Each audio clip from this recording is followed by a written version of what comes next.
छत्तीसगढ़ से हैं मुकेश जी हमारे साथ। स्वागत है आपका सर। जी मैडम। जी सर, बताइए, सवाल करिए। सिर से नीचे जो गंठा है वहाँ पर क्या अटका उसका?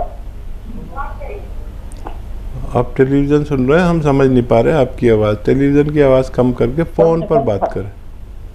कंठा पे आप कंठा मतलब सर अच्छे से बताइए, तकलीफ क्या है आपको? मेरे को तकलीफ ये है, सर्दी क्यों आता है और ऐसा होता है।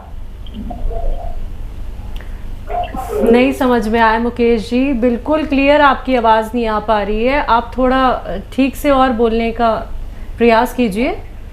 ठीक है मैडम जी मैं बोल रहा हूँ। हाँ मैडम जो शरीर है, ठीक है मैडम, हाँ हाँ, उसका ना ढेंटू मतलब दबाव जो होता है, सांस लेने का जगह दब रहा है, उसकी है वो। सांस की तकलीफ है? मतलब इसमें कुछ कीड़ा हो गया कि क्या है, उसे परेशान हो गया मैं।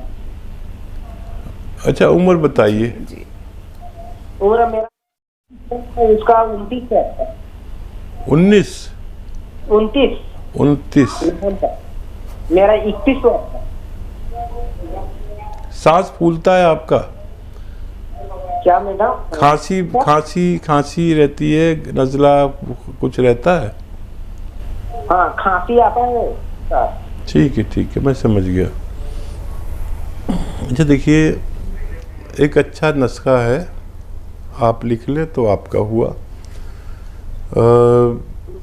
एक चीज़ आती है, 4 दवाइयाँ बता रहा हूँ, आप लिख लें जल्दी से।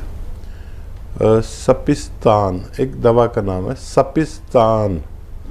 और एक दवा दूसरी का नाम है उन्नाब। सपिस्तान, उन्नाब और अलसी तो आप जानते ही होंगे। 3 चीज़ें 100 ग्राम खरीदें, सपिस्तान, उन्नाब, अलसी। और इनको 100 ग्राम लें। 30 ग्राम पीपले लें, किचन में गरम मसालों में होती है, 1 सवा इंच की लंबी शहतूत जैसी पीपले। सपिस्तान, उन्नाब, अलसी और 100 ग्राम और पीपले 30 ग्राम, इनको पाउडर बना लें। सुबह खाली पेट गर्म पानी या चाय के साथ 1 चम्मच खाया करें। और ज़्यादा प्रॉब्लम है तो रात को सोते वक्त भी 1 चम्मच खाया करें इसका पाउडर। ये 6-7 महीने खा लें, आपको फ़ायदा होना मुमकिन है।